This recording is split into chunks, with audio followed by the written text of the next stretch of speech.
Students to our today's new video. आज हम एक मॉलिक्यूलर जेरोक्स टेक्निक के बारे में पढ़ने वाले हैं जिसे आप सब पीसीआर के नाम से जानते हैं।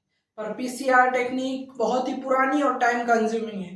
पर इस टेक्निक का एक मॉडिफाइड फॉर्म है जिसे हम सब रियल टाइम या आरटीपीसीआर के नाम से जानते हैं।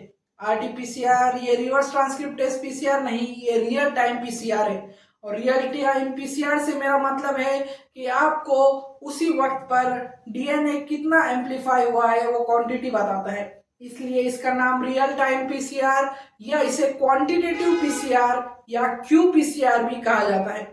तो स्टूडेंट, रियल टाइम पीसीआर को किसने डिजाइन किया?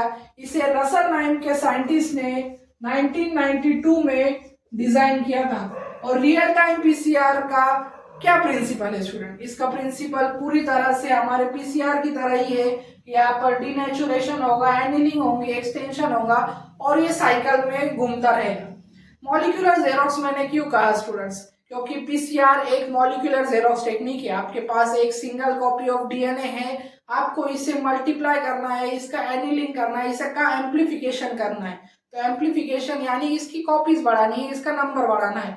तो पीसीआर के अंदर हम क्या करते हैं? पीसीआर के अंदर हम पहले उसे डीनेचर करते हैं, प्राइमर ऐड करते हैं और उसका एक्सटेंशन करते हैं। और ये साइकिल में 5 से 15 साइकिल बार बार हम इसे रिपीट करते हैं। और एक ज्यादा अमाउंट में हमारा डिजायर जो डीएनए हमने इंसर्ट किया था वो ज्यादा अमाउंट में होने पर हम उसे एग्रोजेल पर डिटेक्ट करते हैं। तो ये था हमारा ओल्ड स्कूल पीसीआर जिसे हम पॉलीमराइज चेन रिएक्शन के नाम से जानते थे। तो इसके अंदर बहुत ही टाइम कंज्यूमिंग था और इसके अंदर हमें पता भी नहीं चलता था कि साइकिल के अंदर डीएनए हमारा एम्पलीफाई हो रहा है कि नहीं, वो स्ट्रैंड एम्पलीफिकेशन हो रहा है कि नहीं। और फिर बाद में लास्ट में हमें उसे एग्रोजेल पर रन कर पता चलता था। पर रियल टाइम पीसीआर से इसका मतलब है कि हमें उस पर हर साइकिल में पता चलेगा कि कितना हमारा डीएनए एम्पलीफाई हुआ है, वो स्ट्रैंड एम्पलीफिकेशन हो रहा है कि नहीं। तो ये कैसे किया उस साइंटिस्ट ने? 1992 में रसल ने क्या दिमाग लगाया? उसने यूज किए फ्लोरोफोर्स यानी फ्लोरोसेंस इमिटिंग केमिकल्स। और ये केमिकल्स क्या है? ये डाइज होती हैं। और डाई मेनली कौन सी यूज की उसने?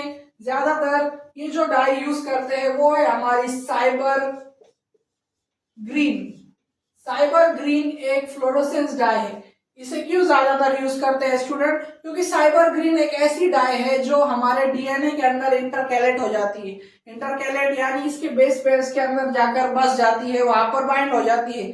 और ये ज्यादातर हमारी जो साइबर ग्रीन है वो सिर्फ ज्यादातर मेनली माइनर ग्रुप के अंदर बाइंड होती है और डबल स्टैंडर्ड फॉर्म में ही बाइंड होती है, सिंगल स्टैंडर्ड में नहीं होती। तो ये पूरा प्रिंसिपल है हमारे रियल टाइम पीसीआर का।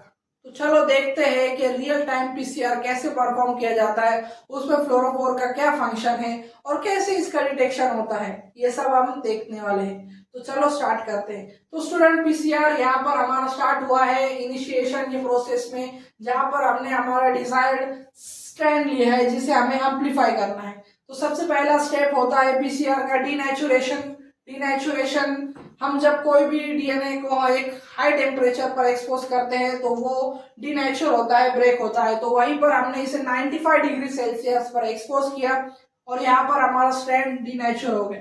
फिर ये डीनेचुरेटेड स्ट्रैंड को हम आगे लेकर जाएंगे और इसका एनिलिंग करेंगे। Primer annealing. प्राइमर क्या होता है स्टूडेंट्स? हमने देखा है कई वीडियोज में, हमारे प्रीवियस वीडियोज में देखा है कि प्राइमर क्या होता है। प्राइमर एक सीक्वेंस होता है, स्पेसिफिकली बाइंड होता है जाकर उसके कॉम्प्लीमेंट्री स्ट्रैंड पर। तो इसी तरह से प्राइमर ऐड करने पर वो स्पेसिफिकली बाइंड होगा उसी पर जाकर जो उसका सीक्वेंस होगा कॉम्प्लीमेंट्री। और फिर प्राइमर एनिलिंग होने के बाद ये कम टेम्परेचर पर होता है, 60 डिग्री सेल्सियस पर प्राइमर एनिलिंग होता है। और फिर जाकर यहाँ पर हाइब्रिडाइजेशन होता है। प्राइमर एनिलिंग यानी हमने ये दोनों स्ट्रैंड्स को एक डबल स्टैंडर्ड डीएनए को ब्रेक किया, सिंगल स्टैंडर्ड में बनाया, प्राइमर ऐड किया और हाइब्रिडाइजेशन किया। और फिर इसका एक्सटेंशन होता है। एक्सटेंशन में क्या ऐड होगा स्टूडेंट्स? हमारा एंजाइम डीएनए पॉलीमरेज एक्सटेंशन में काम आता है। और यहाँ पर इतना हाई टेम्परेचर होने की वजह से हम टैग डीएनए पॉलीमरेज यूज कर सकते हैं। कौन सा स्टूडेंट्स? टैग डीएनए पॉलीमरेज को यूज करते हैं। ये थर्मस एक्वेटिकस नाम के बैक्टीरिया से एक्सट्रैक्ट किया गया है जो हाई टेम्परेचर पर काम करने के लिए बना है। तो स्टूडेंट्स, फिर यहाँ पर फ्लोरोफोर का आ गया। तो स्टूडेंट्स, यहीं पर क्योंकि हमारा जो फ्लोरोफोर है, साइबर ग्रीन फ्लोरोसेंस डाई है, वो डबल स्ट्रैंडेड डीएनए में बाइंड होता है। तो यहाँ पर हमारा जो न्यू डीएनए सिंथेसाइज हो रहा है एक्सटेंशन के प्रोसेस के अंदर, तो डीएनए पॉलीमरेज के साथ हम इधर फ्लोरोफोर ऐड करेंगे। ये दिख रहा है आपको एफ ग्रीन में, ये हमने डाई ऐड कर दी जो इंटरगैलेक्टिक डाई है, और ये जाकर अभी हमारे नाइट्रोजिनस बेस के अंदर अटैच हो जाएगी।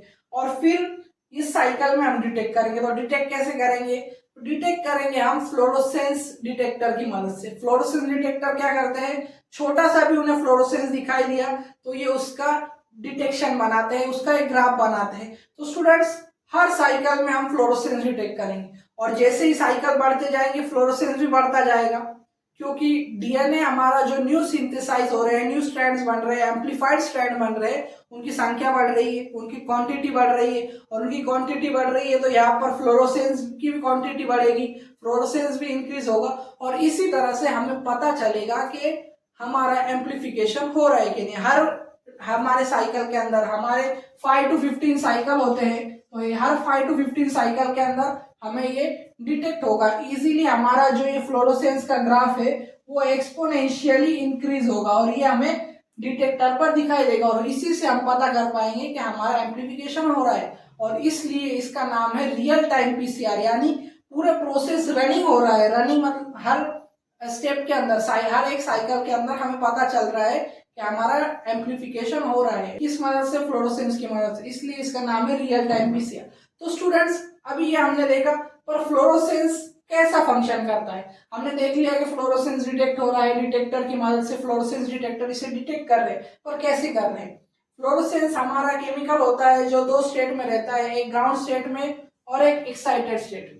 तो जब ये ग्राउंड स्टेट में है मतलब ये बाइंड नहीं हुआ है, और जब ये बाइंड हो जाता है डबल स्ट्रैंडेड डीएनए से माइनर ग्रुप पर, तो ये एक्साइटेड स्टेट में चला जाता है, और एक्साइटेड स्टेट पर जाने पर ये फ्लोरोसेंस प्रोड्यूस करता है, और फ्लोरोसेंस प्रोड्यूस करने पर हम उसे इजीली डिटेक्ट करते हैं। और डिटेक्टर डिटेक्ट करने पर क्या करेगा, ये एक साइकिल हो गया, दो साइकिल हो गया, धीरे धीरे यहाँ पर आपको फ्लोरोसेंस का डिटेक्शन एक्सपोनेंशियली ग्रो हो रहा है, फ्लोरोसेंस की क्वांटिटी बढ़ रही है, यानी हमारा एम्पलीफाइड डीएनए, जो हमारा डीएनए था वो एम्पलीफाइड हो रहा है, उसकी क्वांटिटी बढ़ रही है, और इसी से हम पीसीआर हमारा सक्सेसफुली परफॉर्म हो रहा है। इसे ज्यादातर रिसर्च में यूज किया जाता है, कैंसर डिटेक्शन के अंदर, कोई न्यू कंपाउंड डिटेक्शन के अंदर, मॉलिक्यूलर स्टडी के अंदर, और जेनेटिक स्टडीज के अंदर इससे ज्यादातर यूज किया जाता है रियल टाइम पीसीआर को। और इसका एडवांटेज सबसे बड़ा है कि ये बहुत ही फास्ट है, क्विक है, ना कोई एग्रोजेल का इस्तेमाल करना है आपको डिटेक्शन के लिए,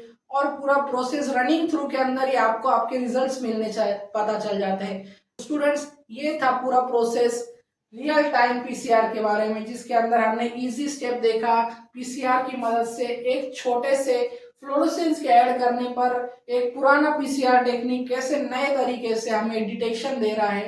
तो इसे कहते हैं आरटीपीसीआर, रियल टाइम पीसीआर। मुझे उम्मीद है कि आपका कंसेप्ट रियल टाइम पीसीआर के बारे में क्लियर हो चुका होगा, और ऐसी वीडियोस के लिए मेरे चैनल को लाइक करें, शेयर करें और सब्सक्राइब करना ना भूलें। और अगर आपको कोई भी टॉपिक पर वीडियो चाहिए तो कमेंट बॉक्स में जरूर बताएं, मैं उस पर वीडियो जरूर बनाऊंगा। Thank you for watching.